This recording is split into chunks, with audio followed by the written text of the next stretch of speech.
Kita harapkan rakyat yang berada di sekitar industri ini merasakan manfaatnya, baik yang berkaitan dengan lapangan pekerjaan dan juga peluang-peluang usaha baru. Karena tidak ada sosialisasi, baik dari perusahaan mau ke desa, sama juga dengan pemerintah dari masyarakat sama masyarakat tidak ada. Itu debu-debu tiap hari dalam rumah ada, ikan sudah susah, kita kena batu. Kalau kebutuhan sehari-hari nih Bu, kalau semacam ada beras saja, ya cukup ada beras prinsipnya ini karena kita mau cari di mana.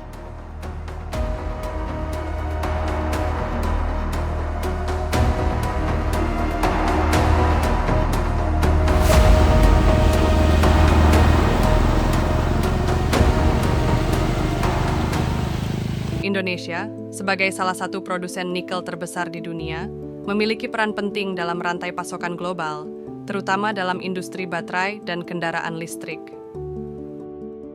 Morowali, dengan cadangan nikelnya yang melimpah, telah menjadi pusat industri pengolahan nikel melalui smelter. Namun, energi yang dibutuhkan untuk proses ini mayoritas berasal dari PLTU captive, yakni pembangkit listrik batu bara yang dioperasikan dan dipakai di luar jaringan listrik pemerintah oleh pelaku industri. Di tengah rencana Indonesia menuju Net Zero Emission atau NZI pada tahun 2060 mendatang, dengan mengurangi pembangkit listrik berbahan bakar fosil, kawasan industri malah seolah berlomba membangun PLTU captive untuk kebutuhan operasionalnya. Kawasan industri smelter nikel menjadi salah satu kompleks yang menggunakan PLTU captive secara masif. Di Sulawesi Tengah, tepatnya di Desa Tanauge, Kabupaten Morowali Utara. Perusahaan pengolahan nikel PT Gunbuster Nickel Industry, GNI, memiliki 12 unit PLTU captive dan 7 diantaranya telah beroperasi. Lokasi PLTU milik PT GNI ini berdekatan dengan rumah-rumah warga. Akibatnya, banyak warga merasakan dampak negatif dari keberadaan PLTU ini. Terlebih lagi, perempuan dan anak-anak menjadi kelompok yang paling rentan.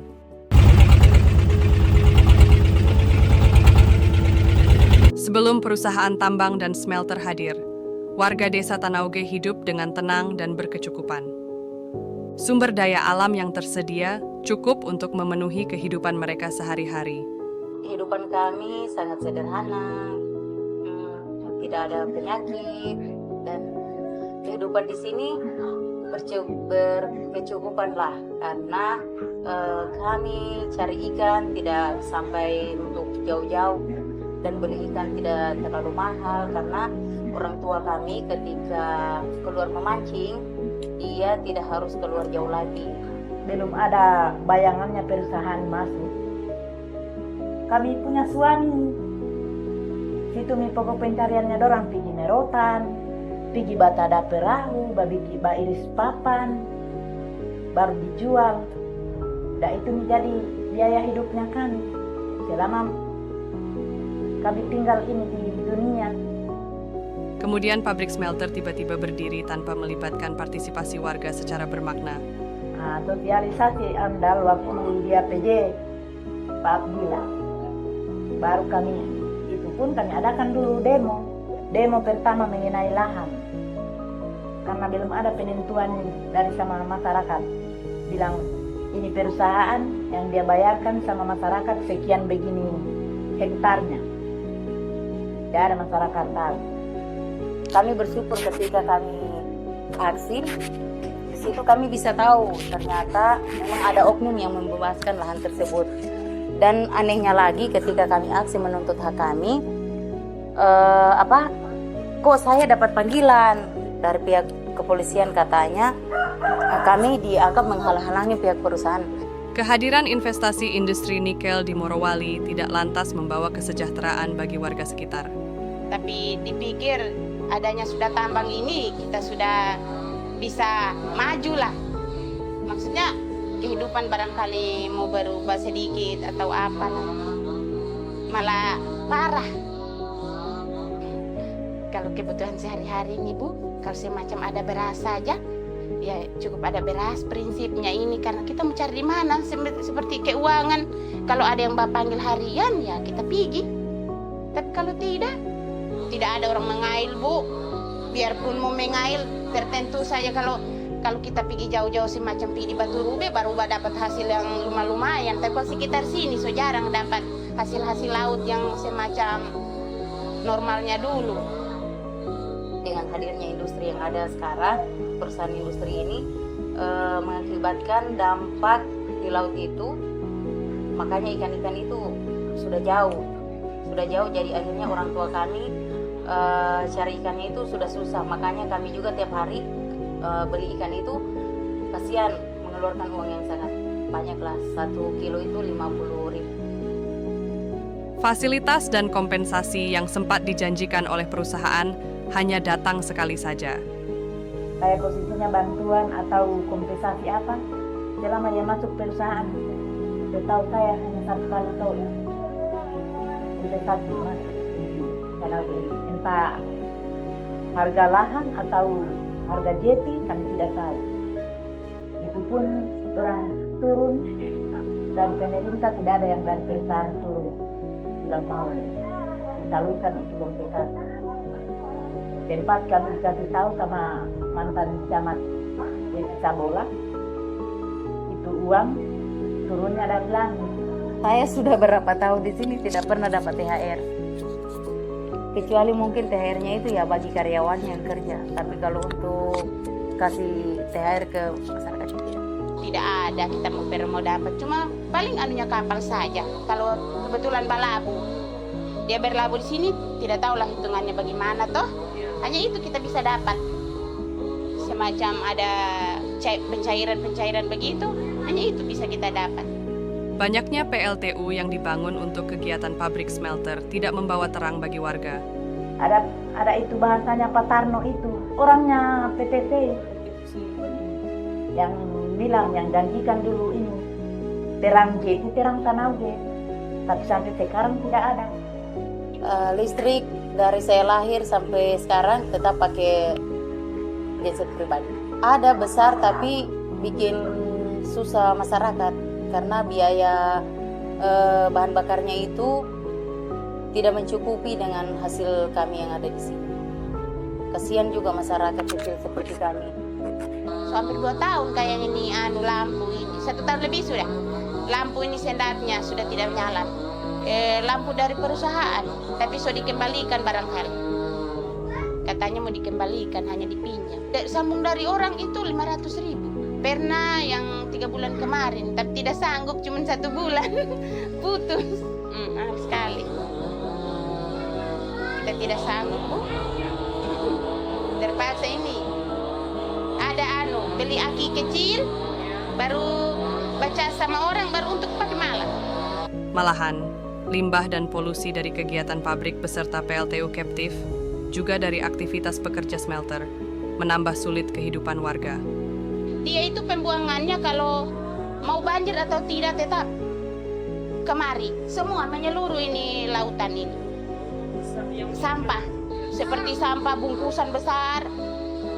Bungkus-bungkusan tidak tahu lah pokoknya untuk sampah makanan, semacam ya malum kita secampuran di sini itu kasihan. Pokoknya semua hanya di sini, apalagi batu bara ini mengapung. Mengapung. Cuman kebetulan air turun baru kita tidak lihat kalau ada batu bara di sini. Mengapung ini laut. Jadi anak-anak kan cekaman di laut. Keluhannya saya pokoknya itu batu bara. Air minumnya kami tutup baik-baik. Air pakai masak.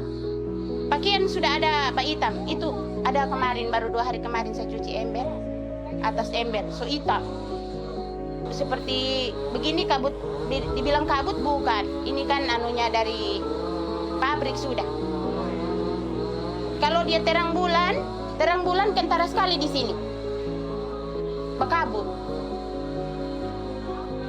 dia kalau terang bulan, apalagi panas begini sedikit lagi.